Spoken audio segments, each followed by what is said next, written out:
Noakhali police সুপারের দেওয়া অনুমোদনপত্রের মধ্যে পরিষ্কার করে বলা আছে, কোনো নির্দিষ্ট সংগঠন বা ধর্মীয় সম্প্রদায়ের বিরুদ্ধে উস্কানি দেওয়া যাবে না এবং কোনো নিষিদ্ধের দাবি বা বিশৃঙ্খলা সৃষ্টি করা যাবে না। কিন্তু তারা আইনের কোনো শর্তই মান্য করেনি। ব্যানারে লেখা থেকে শুরু করে সমাবেশের বক্তব্য সব কিছুতেই তারা সুস্পষ্টভাবে অনুমোদনের শর্ত ভঙ্গ করেছে।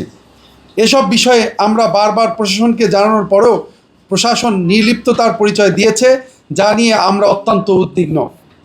আপনারা জানেন 2016 সালে সোনাইমুড়ির চাষিরহাটে একইভাবে তারা বেআইনি সমাবেশ করে হামলার পটভূমি রচনা করেছিল এবং সেখান থেকে মাননীয় ইমামের বাড়িতে হামলা চালিয়েছিল।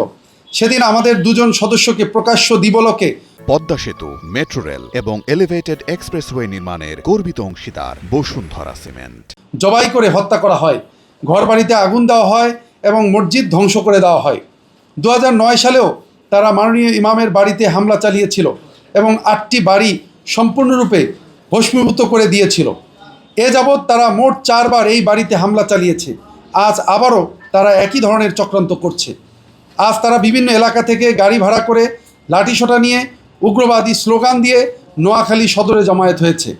গতকাল উত্তরাতেও আমাদের কেন্দ্রীয় কার্যালয়ের চারদিকে মিথ্যা গুজব সর্বস্ব হ্যান্ডবিল প্রচার করে মিছিল দিয়েছে এবং সাধারণ এলাকাবাসীকে উস্কানি দিয়েছে। আমরা পরিষ্কারভাবে দেখতে পাচ্ছি যে তারা দেশের একটি শান্তিপূর্ণ পরিবেশকে পরিকল্পিতভাবে বিনষ্ট করে অরাজকতা কায়েম করতে চায়।